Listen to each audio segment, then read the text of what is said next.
All right, guys, we got another random range day, and I've already lost count. What is this, 4? Let's say 4, maybe 5. I'm new at this. All right, random range day. If you're new to it, RRD. Sometimes I have guns I haven't showcased in a while. Sometimes I have new guns that don't need their full videos. So what I end up with is a table of guns. And we're just gonna go ahead and run through all of them. So here we go. This is a CMMG Dissent Mark 47. So at its core, it is a AR controls, kind of AR ergonomics, shoots the 7.62 by 39 AKs round, and it takes the Rock and Lock AK mags. Neato. So that's kind of cool in its own right. This one has a 16-inch barrel. Rather than the rifles that CMMG's done before, the Dissent now does not have the buffer tube and traditional DI, nothing like that, so you can fold it off to the side.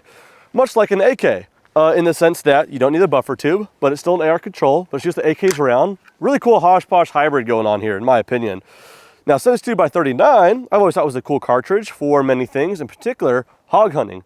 Instead of spending the big bucks on 300 Blackout, 7.62 by 39 kind of packs the big punch as well.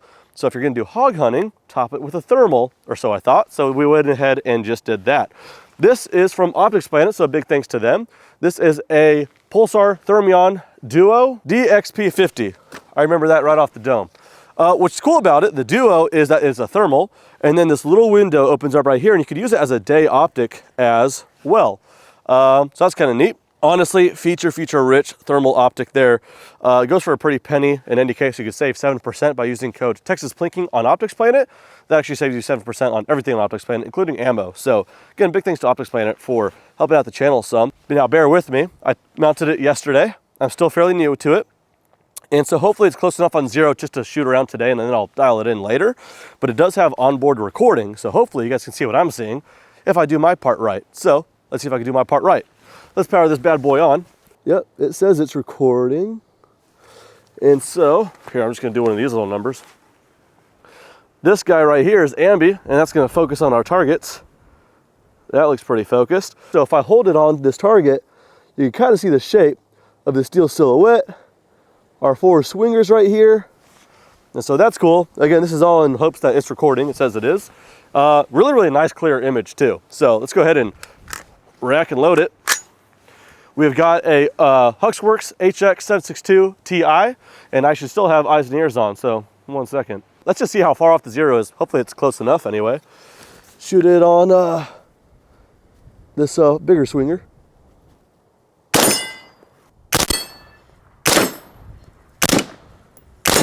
Hey, not bad.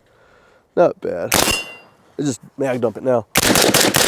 Really cool cohesive package for hog hunting. So I thought I'd hunt some steel in the meantime, but there you go. Rifle 1, off to a good start. So we're on thermal mode right now, and with a little button pressed back here, we are daytime. Does it work? It does. Kind of got neat. A digital image. I see a tiny bit of delay, but still very usable. And then we can switch back.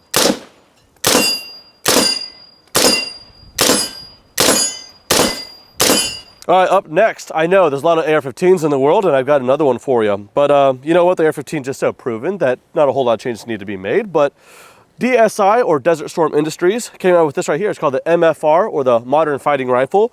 It's an AR-15 with some minor changes, but they're pretty cool. Figured I'd walk you through some of them real quickly. First up, it's fully ambi, which is kind of neat.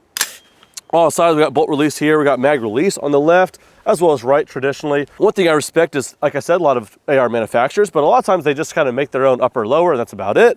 They do a lot. There's obviously Magpul furniture in here, but for the most part, their handguard, their own ambi charging handle. I believe they're 2-stage trigger, and it's pretty nice. A lot of their own components on here. Otherwise, good old 5.56 AR, still a DSI DS15. Got a Vortex Strike Eagle 1-8 first focal plane on there. Pretty economic, but very nice. Start off with the swingers.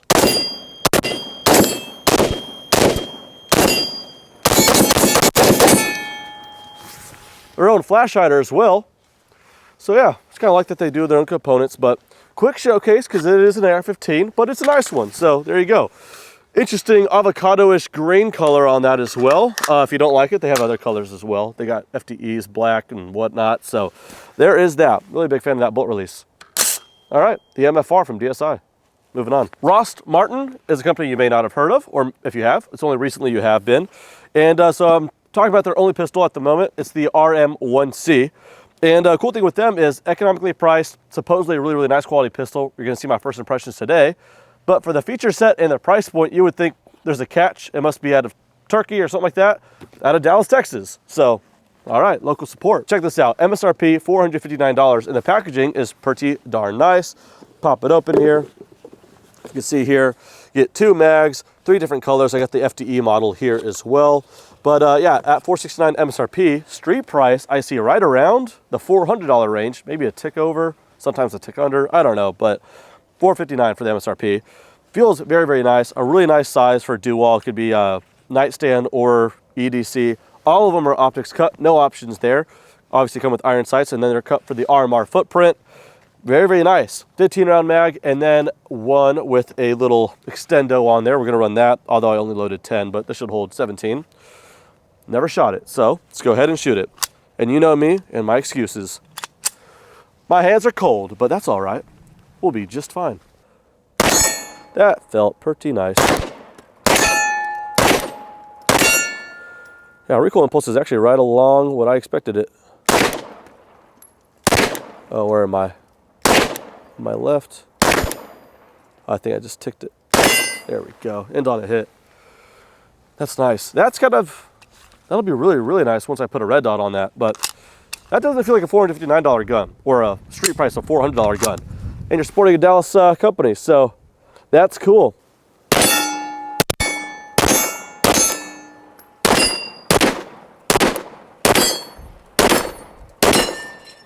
Nice. Snaps a bit more than my Glock 19, but it costs quite a bit less. It'll be really nice with a red dot on there. Little flashlight, balance out the weight. Yeah, not a bad idea. This is the Palmetto State Armory PSA AKV9. It's an AK, 9mm, CZ Scorpion Magaroons, and triangle brace, so aesthetically fits the role. You can fold off to the side. Really, really cool. What's not mine is the suppressor. Sebastian came out here with this. Sir, can you tell me about this a little bit? Was this an Energetic Arms? Yeah, man. Energetic Armament Sonus. It's a 9mm suppressor for SMGs and handguns. Haven't ripped it in a while. Let's see what we can do here.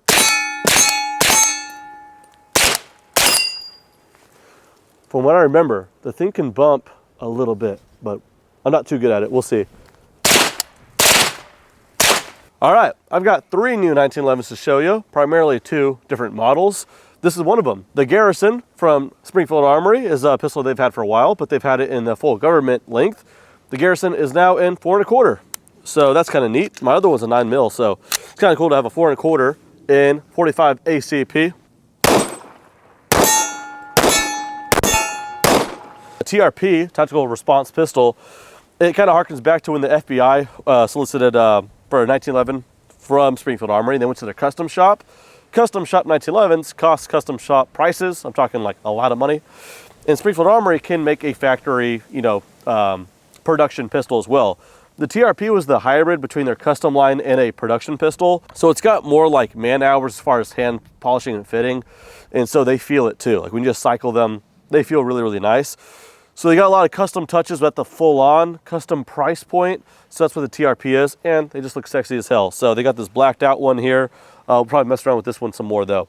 This one is the Coyote Brown one. I put on a Surefire X300U and FDE, and then I bought these extended mags from Wilson Combat. I think it's a total vibe. Let's see if I can rock with it.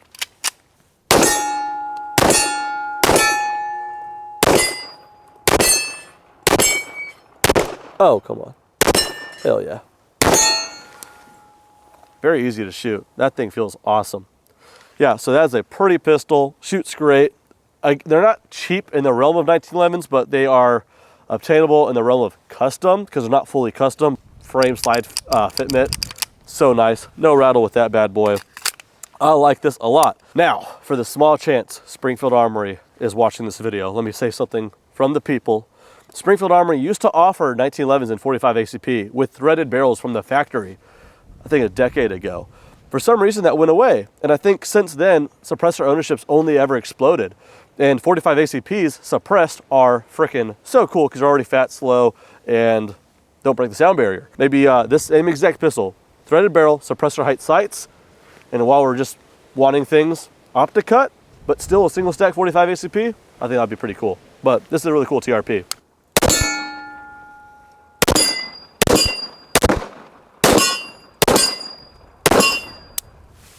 Little hesitation there.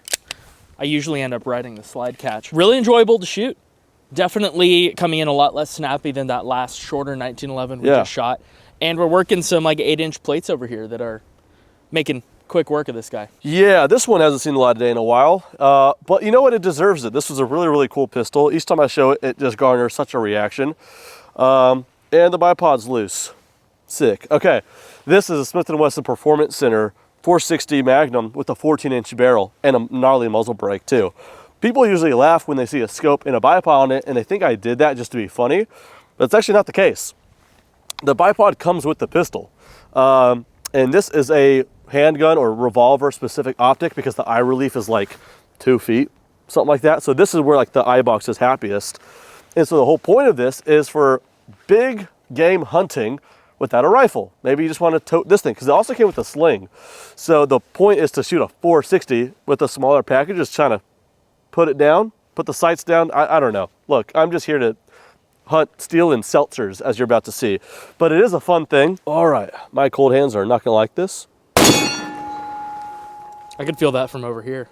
I bet you were can. not kidding. Recoil-wise, it's actually fine because that muzzle brake, it like was shaking the bipod. I felt like the vibration of the bipod after the shot. Yeah, it's very concussive, but recoil-wise, pretty pleasant for what it is. Not anything like a 500 Magnum. Wow, okay. Just shocks me and puts me back in time for about 2 seconds. Let's go ahead and blow up the seltzer. We're gonna go ahead and do After Effects on that guy. It just traveled, I thought it was gonna like vaporize some more. It just traveled right through it. Didn't have enough time to expand. Smells like peach though. Yeah, it does. Aha, let's see what Sebastian thinks about it. I think Val Kilmer needed one of these in Tombstone. Very true. Well, it is one of the cartridges you can chamber a handgun in. Yeah, it is. It's one of the cartridges.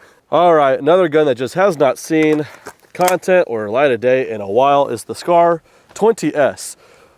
Full disclosure, I have not been able to fall in love with this thing, but then again, I haven't shot it in a while, so I need to give it a fair chance. I think a big part of that is it's big, heavy, expensive, but yeah, 20-inch barrel 308, but it's got a 1 in 12 twist barrel, so it's kind of slow. So that accurate heavy stuff, I've just never been able to group it well, so I gotta find the loading it likes. And maybe when I do, I will start liking the 20S for its potential, but I've never been able to get a whole lot out of it. And so that's why we are within a few yards and we're just gonna start blasting.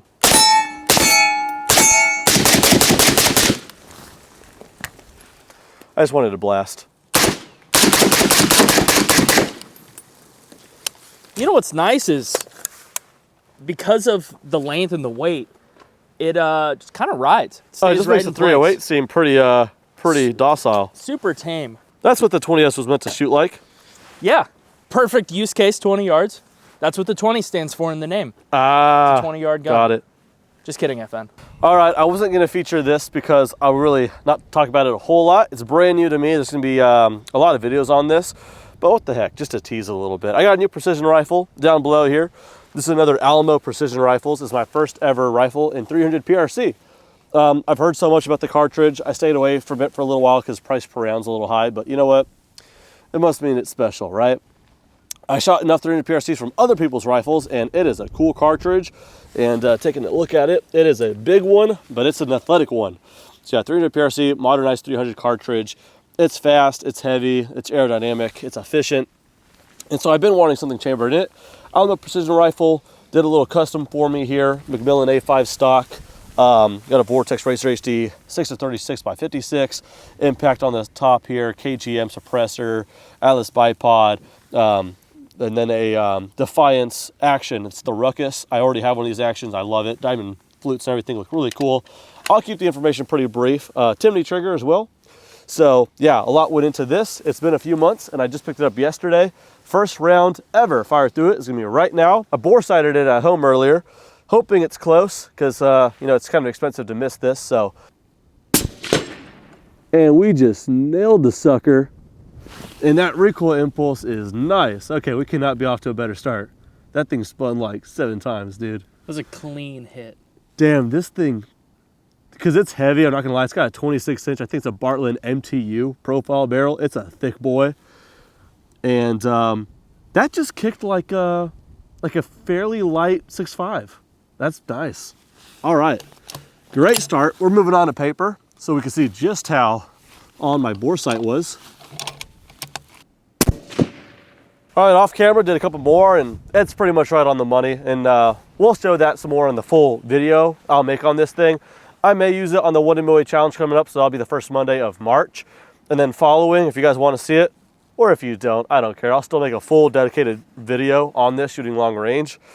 Maybe we'll even do something we don't do too often. Maybe we'll stretch out well past 1,000 yards, maybe like a mile. That'll be fun. It deserves it. Right now, seems to be on the money. We'll do a proper grouping and everything after breaking on the main review. But what a badass rifle. This just might be, I mean, it's first day with it. It might be just about my favorite rifle. I mean, maybe I'm just impressionable. We'll do one more just to end on a satisfying note. It's money.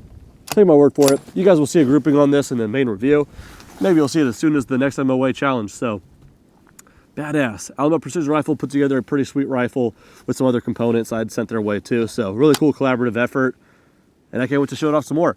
In any case, random, because I didn't think I was going to show this in this video, but that's just random range days. Some new guns, some old ones, some new as well. So that does it, guys. Thanks so much for watching, and I'll see you guys very soon. Take care.